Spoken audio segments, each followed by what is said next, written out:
Welcome to Step 6 for Intimacy Anorexia.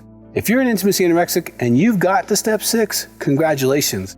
You're doing some hard work. Now, hopefully, you're not just listening to Dr. Doug tell you about what a step is, that you're actually taking your workbook and doing the work and knocking it out. Recovery can give you such a gift if you do the work. So that's today's topic is Step 6, so stay tuned. Now, if you have yet to subscribe, please hit that button and subscribe. If you have a question, please use the box and ask the question. We get back to you as soon as we possibly can. So stay tuned.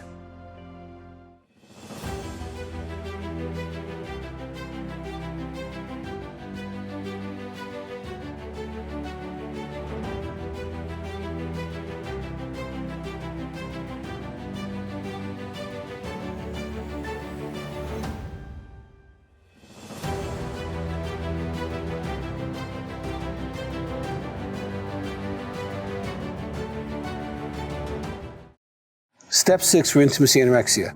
This is an important topic. You're halfway through, well, almost. When you finish this one, you'll be halfway through steps. And I know that you've learned some things. I know that you learned that you're powerless over the withholding, that you turn your life over to higher power or God in Step 3. And in Step 4 and 5, you went through your story. You shared it with God and you shared it with another human being, and you're probably feeling pretty good. And then Step 6 comes up and it says this: we're entirely ready to have God remove all these defects of character. Now, Step 6 is huge and it gives you a significant gift. You know, I did my Step 6, I was in a hotel room in New Mexico. I was doing a conference and I decided that was going to be the weekend I was going to sit down, I was going to write out my character defects and really ask God to remove them. Very important process because I can remember that was like, wow, I mean, probably 30 years ago or more. But I can still remember being in that room, writing down my defects.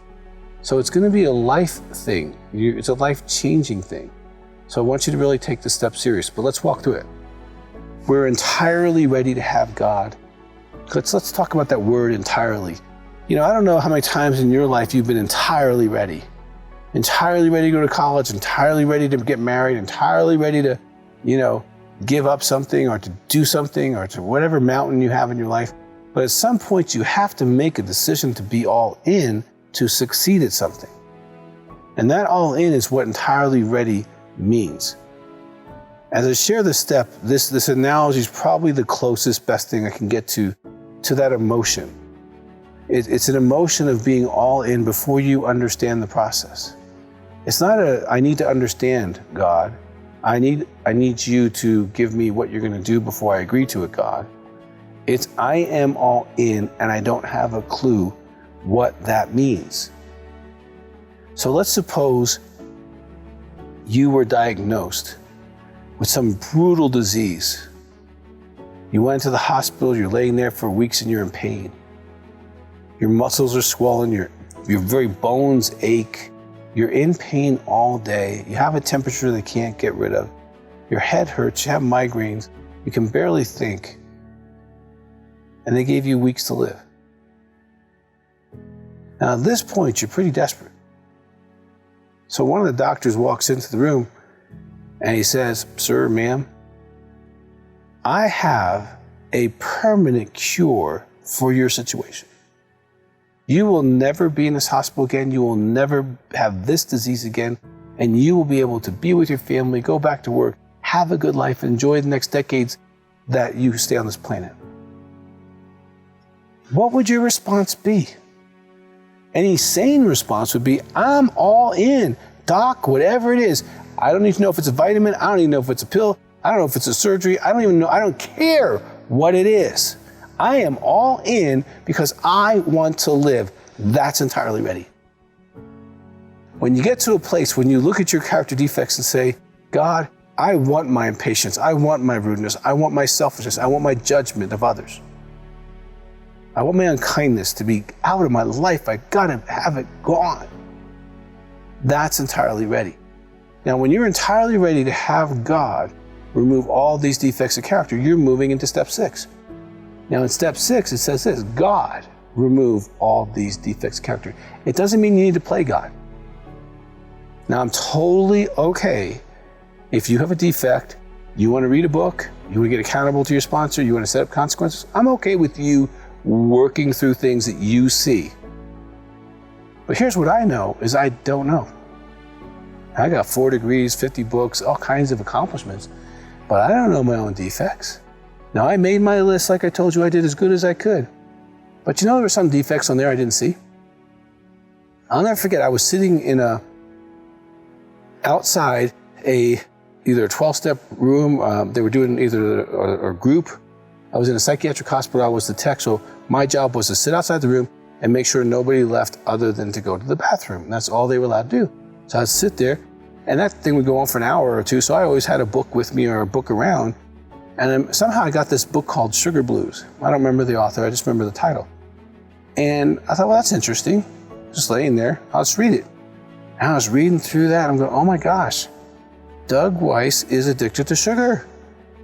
It described the ups and downs of the moods and how you constantly need to be energized by sugar and caffeine and all that kind of stuff. And it really convicted me that I had a sugar addiction. And right there on that spot is where I stopped doing sugar.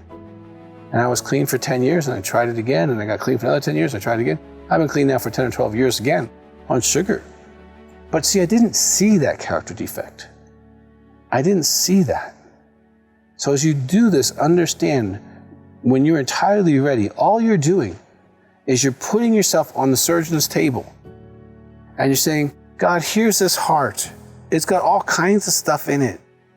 You can cut, shave, do whatever you got to do to get the pus out so I can look more like you, that I can heal these things that are either broken or I brought into my life or that are duplications from my family of origin. Whatever it is, I want you to remove all these defects. I don't care what the process is. I just need them gone. And when you allow yourself to be on the surgeon's table, here's what I know about God. He will take the role of the surgeon, and he will prioritize.